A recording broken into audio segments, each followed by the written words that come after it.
इस वीडियो में हम जिस ड्रग का रिव्यू कर रहे हैं उसका नाम है डेब्रोस्टन टैबलेट्स हैं और इसके अंदर जो एक्टिव प्रोडक्ट है डाइड्रोजेस्टिरोन टैबलेट्स हैं 10 मिलीग्राम में। और याद रखें ये सिर्फ खवातीन इस्तेमाल करती हैं, खवातीन के लिए मेडिसिन है, मर्द इस मेडिसिन को इस्तेमाल नहीं करते। उसकी वजह यह है कि खवातीन में एक हार्मोन होता है प्रोजेस्टिरोन।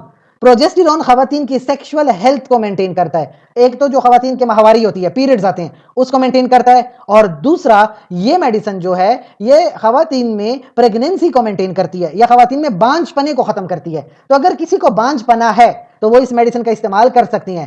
खवातीन में पीरियड्स के दौरान अगर बहुत ज्यादा पेन हो रहा है या अगर किसी के पीरियड्स बहुत ज्यादा इर्रेगुलर हैं तो वो इस मेडिसिन का इस्तेमाल कर सकती हैं। या अगर खवातीन को मिसकैरेज हो रहा हो तो मिसकैरेज में भी वो इस मेडिसिन का इस्तेमाल कर सकती हैं। साथ ही साथ मैं आपको बताता चलूं कि क्या होता है, नेचुरल प्रोजेस्टेरॉन जो होता है ना वो आपके यूट्रस को प्रिपेयर करता है ताकि आपका यूट्रस प्रेग्नेंट हो जाए। तो अगर किसी का यूट्रस प्रेग्नेंट नहीं हो रहा तो फिर वो इस मेडिसिन को इस्तेमाल कर सकती हैं। अब होता ही है कि अगर कोई फीमेल इस मेडिसिन को इस्तेमाल कर रही है, एक तो उसको मतली हो सकती है, ब्रेस्ट में टेंडरनेस आ सकती है, सर दर्द हो सकता है, कभी कभी पेट में गैस जमा हो जाती है, कभी कभी ब्लीडिंग हो जाती है, थकावट महसूस करती है, मूड स्विंग्स हो रहा है। लेकिन जरूरी चीज है कि आप इस मेडिसिन की कितनी डोज इस्तेमाल कर रहे हो। डोज आपको कोई ना कोई गायनाकोलॉजिस्ट प्रेस्क्राइब कर सकती है। जैसे कि मैं आपको बताऊं, अगर किसी खातून को डिस्मेनोरिया है तो डिस्मेनोरिया में 10 मिलीग्राम की टैबलेट सुबह शाम इस्तेमाल होती है 5 दिनों से लेकर 25 दिनों तक।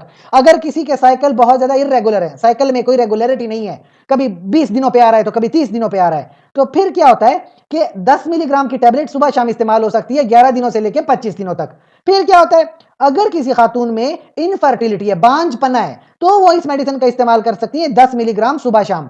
अच्छा, अगर किसी का मिसकैरेज हो रहा है और बार बार मिसकैरेज होता है, ठीक है, तो फिर आप अगर इनिशियली आपको खतरा है तो 40 मिलीग्राम तक की डोज ले सकते हो। हर 8 घंटे बाद आप 10 मिलीग्राम की टैबलेट ले लो। और अगर किसी खातून को बार बार उसका बच्चा जाया हो जाता है, प्रेगनेंसी जाया हो जाती है, तो 10 मिलीग्राम की टैबलेट कम से कम दिन में 2 बार लें और 20 हफ्तों तक ली जाती है। फिर अगर किसी खातून का हार्मोनल इशू है तो हार्मोन रिप्लेसमेंट थेरेपी में 10 मिलीग्राम की टैबलेट तकरीबन 2 हफ्तों तक ली जाती है। ये इसकी डोज होती है। याद रखें, ये डोज एक गायनाकोलॉजिस्ट भी आपको प्रेस्क्राइब कर सकती है, खुद से आप ये मेडिसिन नहीं लेंगे। इसके अलावा हमसे कोई सवाल है तो कमेंट सेक्शन में पूछें। जाते जाते चैनल को लाइक करें, कमेंट करें, शेयर करें, सब्सक्राइब कर लें। शुक्रिया।